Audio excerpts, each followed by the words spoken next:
tratar sobre o seguinte assunto: identidade cultural. Do livro de Paulo Freire, Pedagogia da Autonomia. Vamos dar um breve resumo.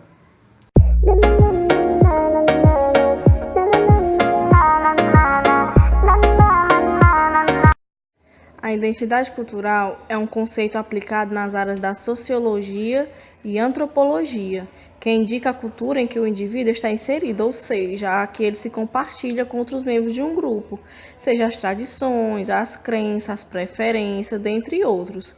Além disso, devemos determinar fatores de identidade são decisivos para que um grupo faça parte de tal cultura. Por exemplo, a sua história, o local, a raça, a etnia, o idioma e a crença religiosa. Os homens eles se organizavam no princípio, bem no início, que os grupos sociais compartilhavam informações e identificações com seus membros. A interação social entre os seres humanos fez surgir as diversas culturas, ou seja, o conjunto de costumes e tradições de um povo, as quais são transmitidas de geração em geração.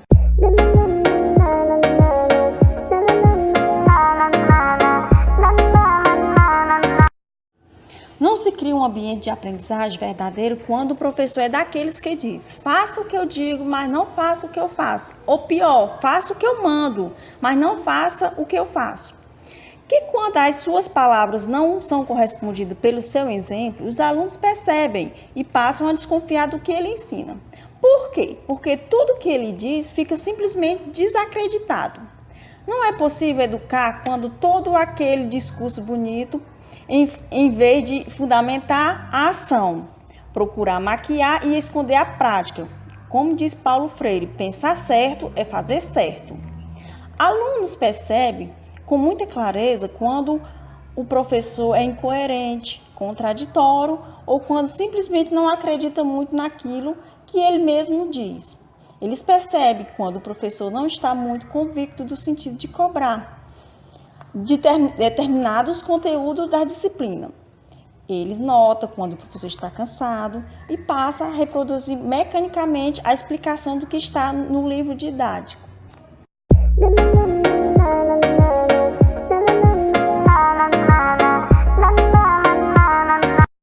Para educar e se educar, é indispensável manter um espírito de abertura e disponibilidade para o novo. É preciso também que o professor aprenda a lidar com o risco com mais naturalidade, como exemplos, novas ideias, novos métodos e novas tecnologias.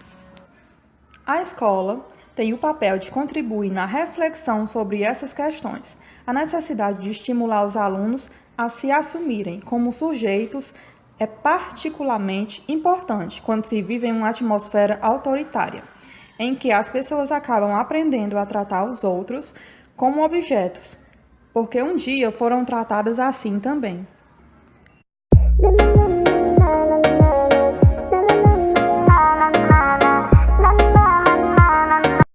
O professor democrático sabe que a reflexão crítica é o ponto de partida para a prática docente.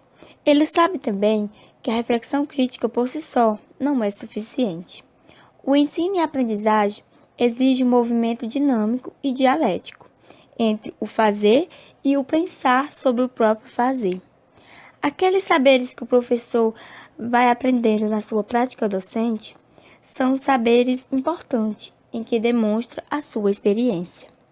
O educando deve perceber no ato de pensar certo que não pode ser simplesmente copiado dos guias didáticos. Pelo contrário, deve ser produzido pelo próprio aprendiz, fundamentado pelos estudos em comunhão com o professor formador.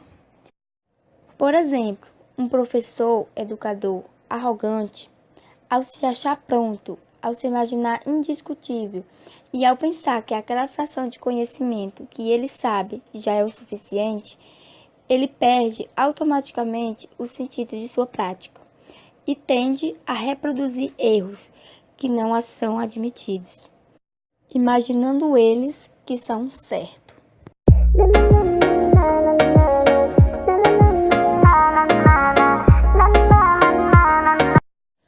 Uma das tarefas mais importantes nas práticas educativas é criar as condições para que os estudantes possam se assumir como sujeitos históricos, os seus vínculos uns com os outros e também nas suas relações com os professores, e que possa exercitar suas habilidades como seres pensantes, comunicantes, criadores, transformadores, realizadores de sonhos, capaz de ter raiva, porque capaz de amar também. O respeito às identidades, às vivências socioculturais dos estudantes é fundamental na prática educativa. Como diz Paulo Freire, a formação docente que se julgue superior a essa intriga não faz outra coisa senão trabalhar em favor dos obstáculos. Ou seja, ignorar a existência desses conflitos, fingir que eles não existem no ambiente escolar ou proibir a reflexão sobre esse tema na sala de aula é um do desrespeito à experiência histórica do estudante, porque impede sua reflexão sobre si mesmo. Imagine agora que a escola é só conteúdo, que aquele ambiente é um espaço neutro, que o aluno não tem vivências curriculares e a única coisa que o estudante aprende é o que está no material didático.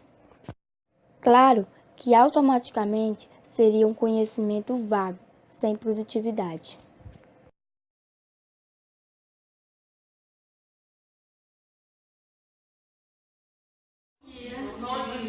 Hoje vai ser a realização da prova. A prova só tá o conteúdo que eu passei, então tá bem facinho. Quem estudou vai tirar nota boa. Tirou um 0. Todo o materialzinho debaixo da carteira. Rapaz, disso foi nada, eu nem caneta.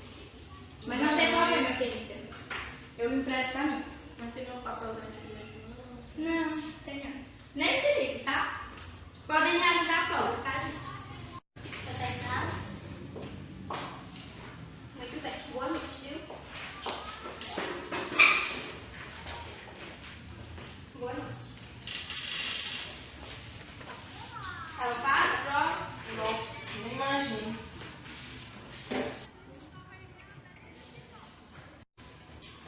Raíssa. E sua prova, você tirou um 10. Isso significa que você aprendeu muito bem o conteúdo, que prestou atenção nas aulas, muito bem, viu? Parabéns. Obrigada. Ingrid. Bom, o resultado não foi muito bom, foi um pouco negativo. Você tirou um, você só acertou uma questão. Significa que não prestou atenção na aula, né? Tá brincando. Nem quero mesmo assim, eu o que eu quiser. Mas atenção na próxima, tá? Alzenir. Alzenir.